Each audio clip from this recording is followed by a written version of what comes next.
கிளாமரோட பண்ணணும்னு தோணல எங்களுக்கு. ஆடல் பாடலில் ஃபஸ்ட்டு அப்பத்துலேருந்து கிளாமர் தான். ஆடல் பாடல்னு சொன்னாலே கிளாமர் தான்.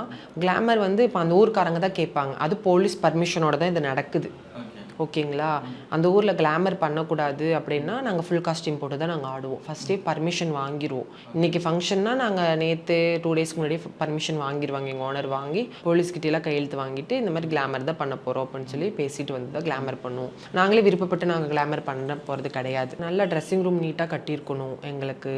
அப்புறம் ரெஸ்ட் ரூம் போகிறதுக்கு எங்களுக்கு வந்து என்ன சொல்கிறது, ரெஸ்ட் ரூம் போகிறதுக்கு யாரும் சப்போர்ட் பண்ண மாட்டாங்க. ஒவ்வொரு ஊரில் சப்போர்ட் பண்ண மாட்டாங்க. நான் அதை நினச்சி ஃபீல் பண்ணியிருக்கேன். ஓகேங்களா?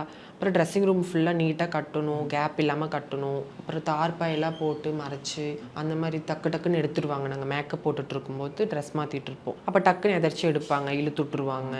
முக்கியமாக நான் சொல்ல வர்றது என்னென்னா, எங்களுக்கு ரெஸ்ட் ரூம் போகிறதுக்கு யாரும் சப்போர்ட் பண்ண மாட்டேங்கிறாங்க. அந்த ஊருக்காரங்களும் சரி சரி. நான் நிறையா பார்த்துக்க ரெஸ்ட் ரூம் போகணும்னா காட்டுக்கு போகணும். ஒரு வீடு பக்கத்தில் இருந்தால் கூட ஹெல்ப் பண்ண மாட்டாங்க. அவங்க ஊரில் தான் நாங்களும் ஆடுறோம். அப்போங்கும்போது ரெஸ்ட் ரூம் அக்கா நாங்கள் ரெஸ்ட் ரூம் மட்டும் போய்க்கிறோம், ஆட வந்திருக்கோன்னா ரெஸ்ட் ரூமே இங்கே இல்லைப்பா போங்கங்கிறது. அது வந்து எங்களுக்கு கஷ்டமாக இருக்கும்.